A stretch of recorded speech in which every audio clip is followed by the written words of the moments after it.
Një miliarder ka një plan vizionar.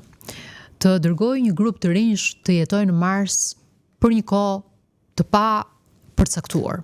Fëmia juaj aplikon. Aplikon sepse shikon që ky është një projekt jashtëzakonisht ndrimtar. E ju nuk dini asgjë për këtë.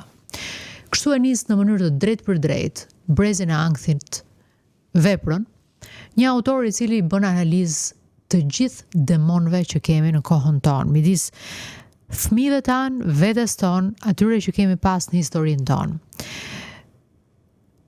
Nuk do t'ju them tani se si vijon, pas pak çastesh se si vijon, sepse ajo që unë po nis është një bashkëbisedim me ju, pas qindra orëve në këtë audiencë celul të G Academy.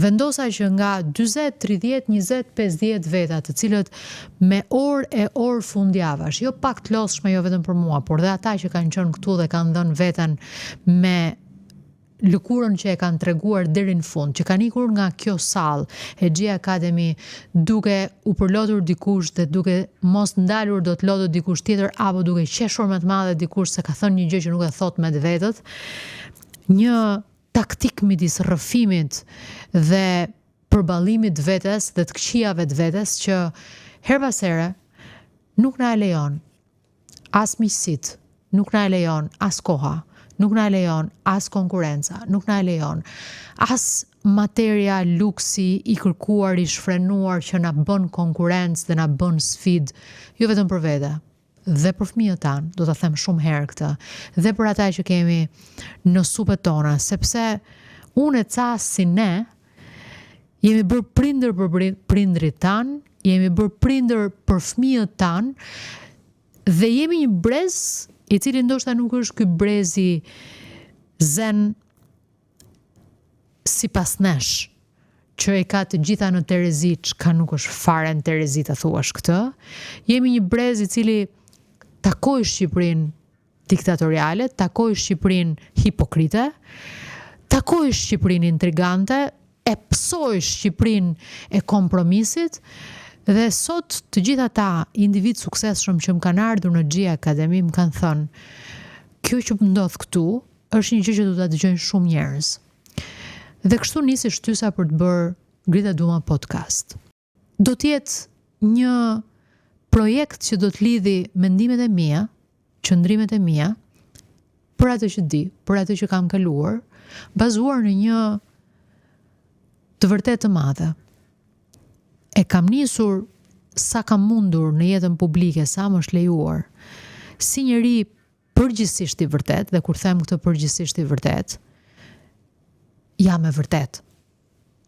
Sepse jam duke thënë që askush nuk mundet që të gjithë vërtetën e vet t'ja përplasë syve të gjithëve dhe duhet të përmbahet të kuptoj që nëse vërteta e vet dëmton disa, nuk është e nevojshme që të shkojmë drejt një taktike që mjafton ta themi të shfrym, edhe nuk ka rëndësi se çfarë shkaktojmë.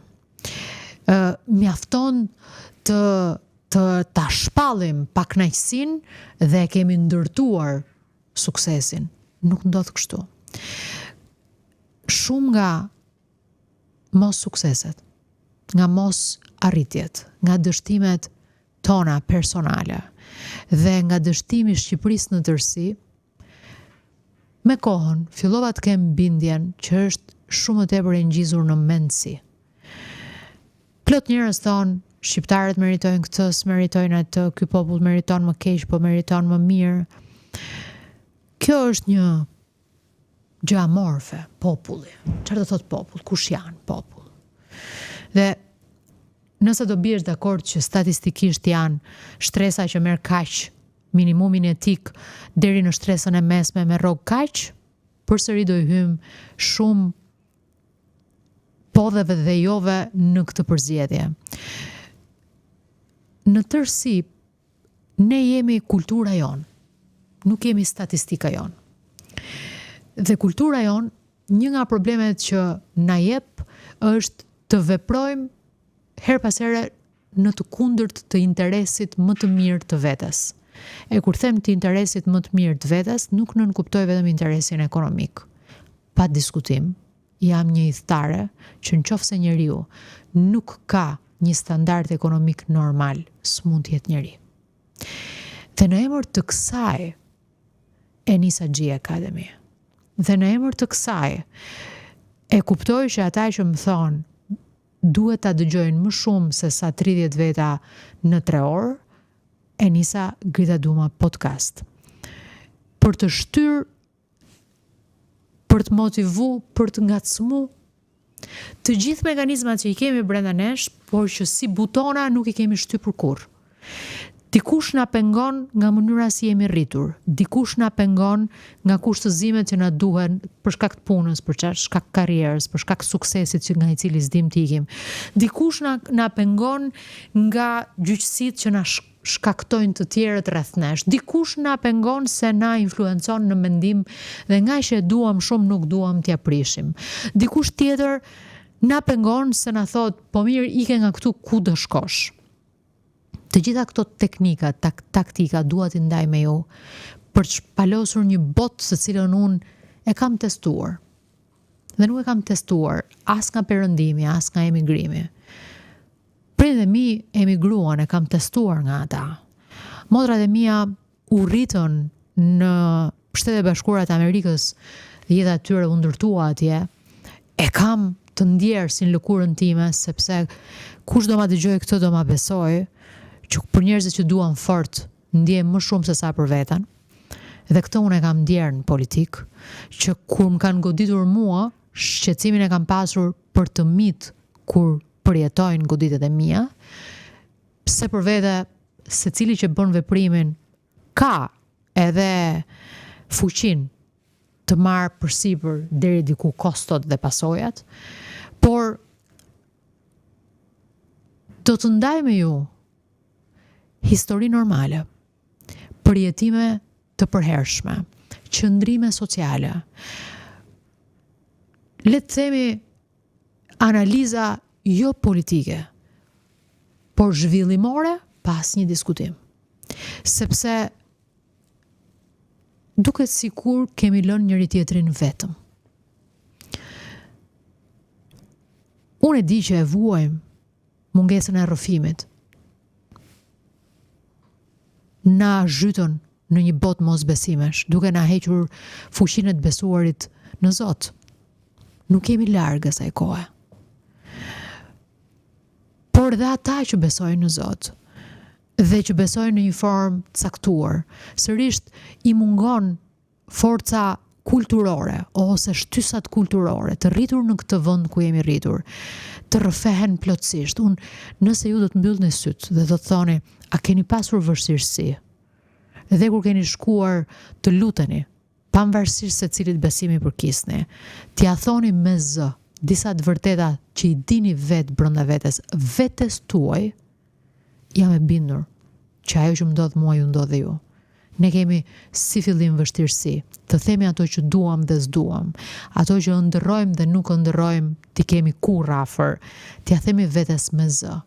Dhe mendoni kur niveli joni besimit është kaq i vogël për të thënë vërtetat brenda vetes me veten, për të lutur konkretisht për gjërat që duam, duke i vënë emër situatave që kemi brenda, mendoni se çfarë ndodh kur kjo shumëzohet me mira dhe amplifikohet në një gjendje sociale në të cilën nuk i besojmë thuajse askujt, sepse jetojmë në një ambient sfidant, intrigant, më e pakta thënë. Kam shumë për të ndarë. Do t'i ndaj nëpërmjet bashkëbisedimeve me ata që do t'jenë të ftuar dhe që do t'jenë jo për t'u rrëfyer, por për të bashkëbiseduar siç e mendoj unë botën, siç e mendojnë ata botën. Ndonjëherë ndoshta nuk do t'i cys atje ku nuk duhet disa personazhe që janë të rinj në rrugtimin e vet. Por plot herë do të cys çdo mendje që do të lexoj se çfarë po i ndodh përreth. Së pari të shqyrtori dhe të lexoj më në thellësi të atyre zakoneve të përhershme. Të mendoj për tjetrin si për pozitat e veta dhe të kuptoj që ky nuk është solidaritet, në fakt është sukses. Gjithçka në këtë botë varet nga mënyra se si qasesh me komunikim dhe me kuptim. Ky podcast, aq sa do mundet në shpeshtësinë e vet, do të jetë një thellim i plot i marrëdhënieve që kemi me njerëzit të bashkuara me interesat tona. Interesat tona shpirtërore, interesat tona ekonomike, interesat tona politike, interesat tona shoqërore të status quo-s, interesat tona më të thella kontraktuale, etj.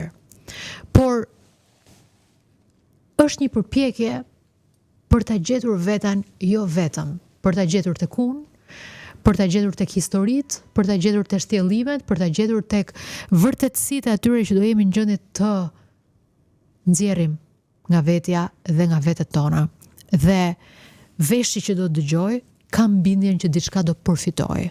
Unë nisa me një vepër që është shumë e lexuar tani në Shtetet e Bashkuara. Do t'ju them her pas here disa fakte, të cilat më bëjnë punë dhe mua për të kuptuar më shumë. Por një gjë në kohën time, të rritjes time, më kumbonte gjithkohën pse unë e gjeja veten tek leximet më shumë se tek njerëzit. Sepse dhe pas atyre që shkruan, janë njerëz që kanë jetuar edhe pastaj shkruar, dhe ti takon shoqërinë që të takon. Pra, e takon në një vepër, një njeri që s'ke mundësi ta kesh në Shqipëri, e ke diku jashtë, diku përtej, kufive të botës tënde, po që është i ngjashëm me ty. E unë shpresoj që ju të takoheni në këtë podcast me veten, sepse kam bindjen që kemi shumë ngjashmëri në rast se dhe shumë pak ndasi në rast se jemi të vërtet.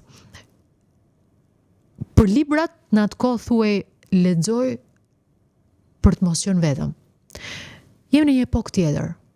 Dëgjoj për të mos qenë vetëm. Unë shpresoj ta ketë ky podcast këtë efekt. Dhe unë do t'ju çoj nga dëgjimi te leximi për ata që duan të zgjidhin situatat.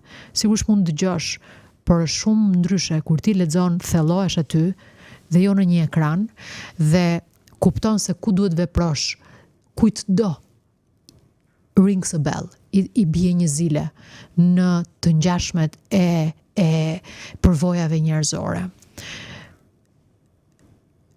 Do ta mbyll në këtë parathënie të podcastit apo në këtë hyrje të podcastit, i cili sigurisht është një përplotësim i një produkti publik që lidhet me figurën time. Sigurisht, kjo është një pjesës as e vogël as e madhe, por relativisht e mjaftueshme për të përplotësuar një gjë të madhe që është sigurisht prime time-i Top Story në Top Channel. Por e munguar për mua personalisht dhe e munguar për shumë njerëz që më shkruajnë, mira në fakt, që më shkruajnë që kanë nevojë për ndarje eksperienciash njerëzore, shpirtërore dhe mendore. Tek Prezi i Ankthit ne paralajmërohemi për një vetmi të madhe ku gjenden brezat që po vinë dhe fëmijët tanë. Dhe nuk është vetëm fëmijët tanë, se nuk dua ta them si momësi këtë gjë. Jo, dua ta them si histori këtë gjë. Si bashkëveprim, si mos humbje. Na duken larg dhe në botë kuptime dhe her pas here nuk ja kuptojmë as mims, as shakat. Dhe na duket sikur janë dy botë të cilat nuk qasen fare me njëra tjetrën. Por një gjë është e sigurt, sa kohë jemi njerëz, nuk duam të jemi vetëm, duam të jemi bashk, se njeriu shkenca ka provuar, është e vetmja specie, e cila është lindur të jetojë në grup. Gjendja e tij sociale është domosdoshmëria e tij ekzistenciale, do thoshte filozofia. Harrojeni këtë fjalinë nëse ju peshon shumë si mendim. Por më arrit dëgjoni kur ju them, ne jemi të dënuar të bashkë ekzistojmë. Dhe këtë mund ta kthejmë në avantazh ose në ndëshkim. Në Shqipëri, bashkë ekzistenca është her pas here e lodhshme, sepse të gjithë antarët e grupit shqiptar, ati të lagje, ati tek shkolla, ati tek klasa, ati te oborri, ati tek e përbashkëta, kanë një agresivitet jo sepse shqiptarët s'din të bashkëpunojnë, e bëjnë mrekullisht kudo tjetër, po se me njëri tjetrin akoma nuk i kam hapur flegrat e besimit në një nivel të domosdoshëm. Që të komunikosh duhet minimalisht të besosh disi, sigurisht të riskosh disi, por është e vetmja gjuhë. Ne duhet të kuptojmë se çfarë na ndodh përreth duke nisur nga një val e madhe e frikës se ndoshta do ta humbim komunikimin me brezin i cili do të pasojë gjithë arsyen pse jetuam. Dhe do ta humbim sepse shekulli 20, thot kjo vepër, na paralajmëroi që vetëm tonelatat e hedhura të plumbit nga epoka industriale tashmë në ajër shkaktojnë disa dëme që pasojnë me depresione.